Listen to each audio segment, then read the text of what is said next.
So we have with us Emma Jones, and Emma just had the chance to go to Romania, and this trip was quite a while in the making, right? Yes. Tell us a little bit about that. So we were supposed to go about 2 years ago. It started with my youth group. It's like teen girls, high school. We started the youth group a couple years ago, probably 5 years ago or so. And it's through First Community Church is who the youth group and the mission trip is through. So they've gone a couple of times before, so they were just trying to schedule another trip to go to this camp to Romania. So about 2 years ago, we were planning. It was supposed to be our youth group girls and their moms. And so then, of course, COVID happened. Didn't get to go for a while. We had all the fundraisers, and we had a garage sale at the church, all this stuff to raise money. We had all the money raised, and then a couple months before we were supposed to leave, COVID happened. So so I got pushed back 2 years. All of the girls except me ended up dropping out of going. So then it was opened up to the church there, and it was a couple new people, and then 3 of the girls who've gone in the past, some of the ladies. Okay, so the whole crew, from when you originally had planned to start fundraising, you were the only one that got to go. Yes. That's crazy. Yes. Yeah, a lot changed in 2 years, I guess. Oh, for sure, yes. Wow.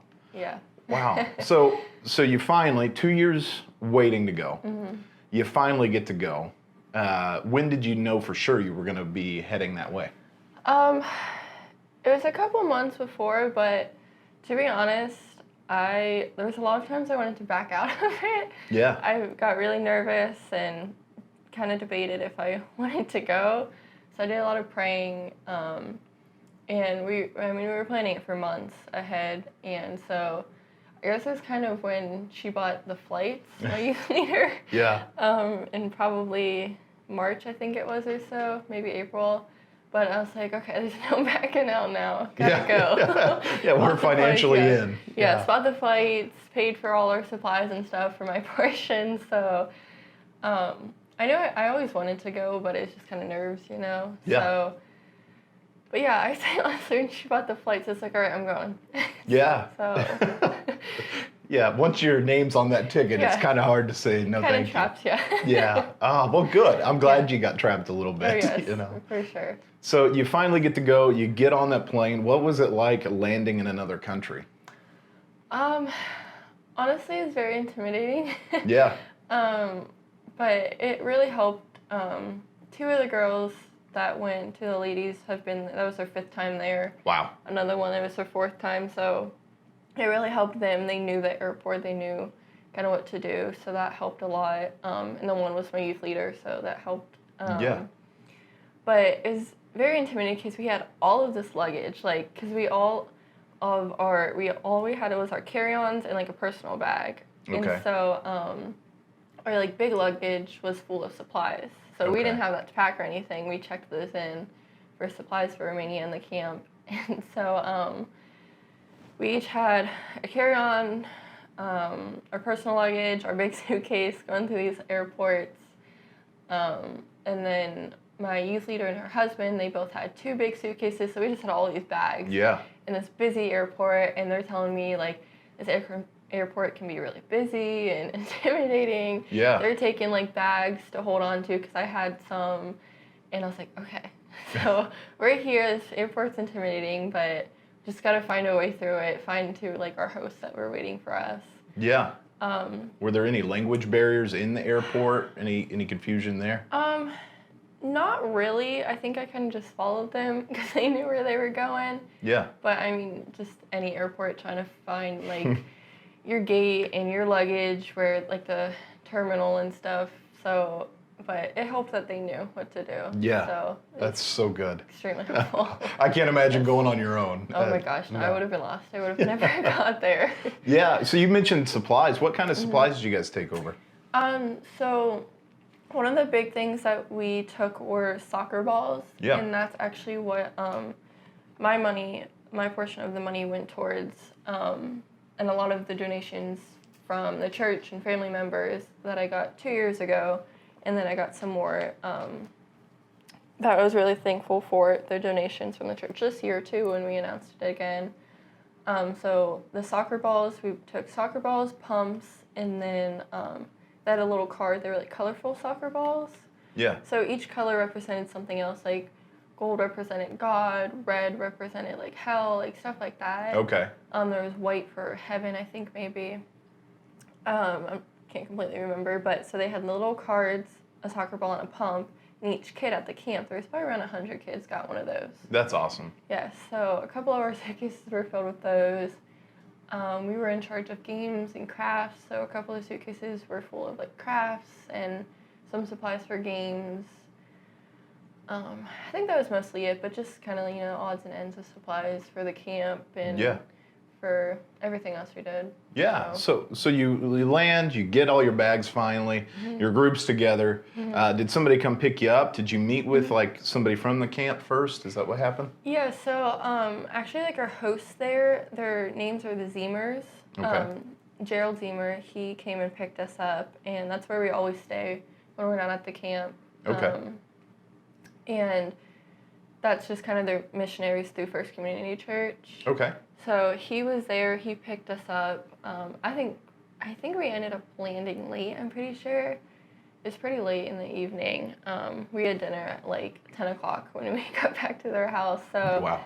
It wasn't too far though of a drive. It was like 45 minutes, which was nice to their house. But yeah, he was there, and so it was nice for him to be there. And he's got this big van, so we threw all of our luggage in there, and it was just kind of go time, get ready for camp, and so. That's great. So you had somebody you knew connected with the church.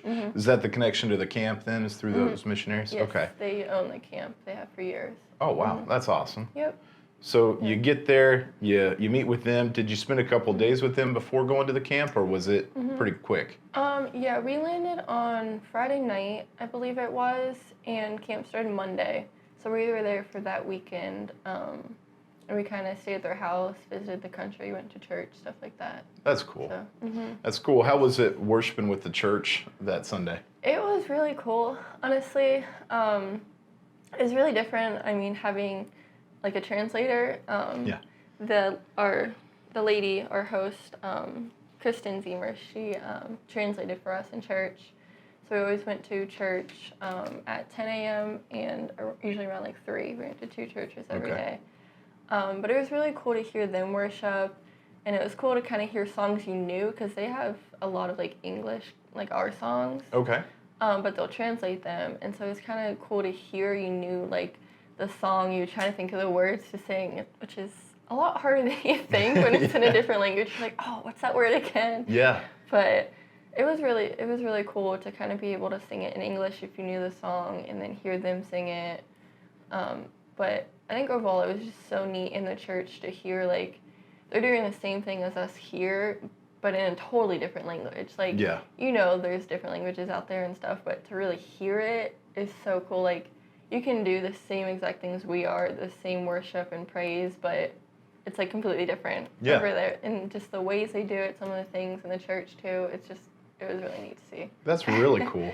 I think sometimes we know there's believers in other parts of the world, but it's not until you worship with them that it makes you see how big God is. Oh, for sure. Yeah. Yes. I love that. So you got to worship with them on Sunday, and then you went to the camp, right? Yes. What was that like? It was a lot different kind of for me, because I'm used to like family camps and stuff that I would go to. It's this big camp where you got like, cabins across the lake and everything here and there. This camp was really small. You had like a hill with the cabins. There was a main cabin at the bottom, and like that was it. There was like a soccer field on the side, but it was super small. Everything was right there. So it was really different to see that, but it was kind of cool because you could see everybody, all the kids, what they were doing.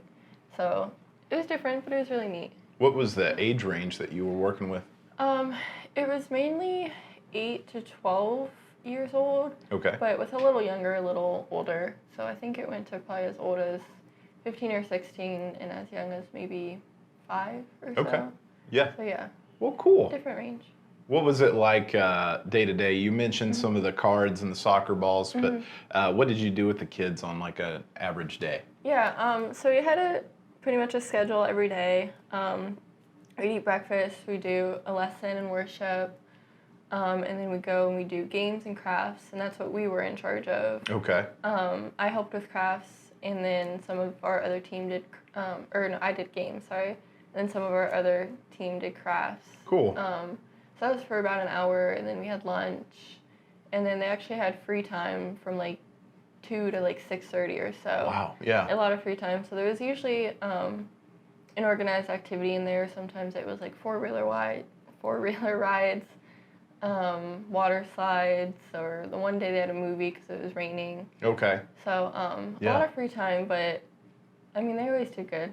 So it was cool to see kind of what they wanted to do, what games and stuff. There were some different games. Yeah. During that free time. So then, of course, we had dinner and another lesson after that and worship. And then every night we played a game or two on our soccer court. It was like a concrete soccer court. Oh, cool. And all the kids played a game. So it's pretty much a schedule every day, but it was neat to see what we did different every day. Yeah. So I know before you left, one of the things you had said you were a little nervous about was having to work through a translator and talking, especially with the kids. Yes. How did that go? It wasn't as bad as I thought it was going to be. There's actually quite a lot of kids that spoke English. Oh, cool. And I thought there would be, usually it was like the kids of the adults who spoke English too. So that was really nice that there was some kids that could even translate for me or that I could talk to. Yeah. Because that was what I was really excited for, is it being like a kids camp, being around the kids and stuff, because I've always loved being and working with kids. Yeah. So I was kind of nervous I wouldn't be able to connect with them. Yeah. But it was a lot easier, and I mean, you learn to do a lot of hand gestures. Yeah. You can do a lot more than you think, especially with the games. It's always like move up, or you can do so much than you think. So Yeah. it's mainly that. That's really cool. They got to be a part of what you were doing in helping you, not only Yes. benefiting from it. Yes. That's really cool. Exactly, yeah. So, week of camp, did it wrap up in any particular way, or? So every night after like our lesson and stuff, we had a devotion in our cabins. We each were in charge of a cabin or two, and then we had a translator and the kids in there. And so our last night on Friday, we gave them the soccer balls and stuff and explained it, did our lesson, and then we had a bonfire afterwards with everybody there. And Gerald Ziemer, our host, he got a kid from like each cabin, kind of asked them like what their favorite part was and all this stuff. He's really good with the kids, so Yeah. He did that and kind of gave a little lesson, and we just kind of chilled around the campfire. Some of the kids could go play soccer because I love soccer over there. Yeah. So they did that about every night. But so we kind of just wrapped it up around the bonfire, which was really cool after everybody kind of went their separate ways, because it was like up on the hill. Okay. And so I was just sitting up there. We had like popcorn and everything. We were eating, and I could see the kids playing on the soccer court. They were playing games down at like the main cabin, and it was just so cool to see them and all over the camp, what they were doing. And some of the counselors were singing songs with the guitar. So it's just so cool to sit up there and kind of take it in. And I mean, we had this amazing view of the mountains. Yeah. From camp. So just to see all of that and to look at it, it was life-changing. That's awesome. Yeah.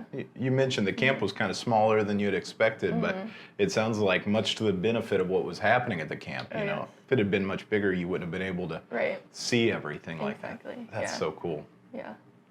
Well, after the week of camp was done and the kids got to go home, what did you guys go do? We didn't do as much as the first weekend because we were pretty tired. Yeah.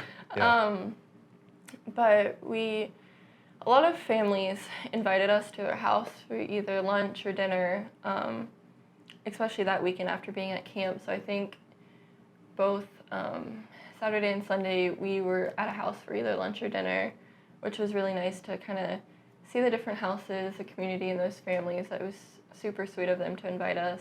Yeah. Just to try more of their food too. Yeah.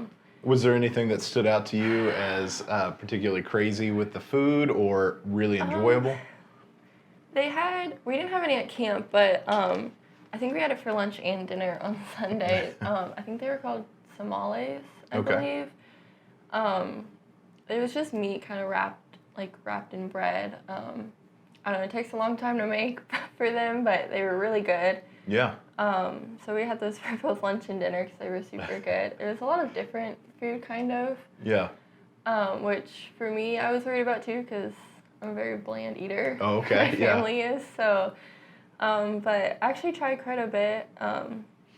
It was different. Their breakfast, we didn't do it because, like, outside of camp, but their breakfast is like lunch meat and stuff. Yeah. Interesting. So that was very different. But it was all amazing food. I mean, the cooks and the families, they were all so sweet. That's awesome. Yeah. I love that. And that's historically and universally, that's a form of hospitality and showing that you care about somebody. Yes. So that they would have you over. That's so cool. Yeah. Points to you being a welcome, contribution in their lives. Yes. That's great. Well, so you've come back from this, and I imagine in many ways this was some kind of life-changing event for you. What were some of the takeaways you had that you think will stay with you for a long time? I definitely would say probably seeing and hearing them worship. Just kind of seeing, like how I said, like, to know they can do the same thing but in a totally different way. Yeah. I think that was definitely life-changing to kind of realize that's all over the world, not just here, not just there. Yeah. I'd say that's probably one of the biggest ones.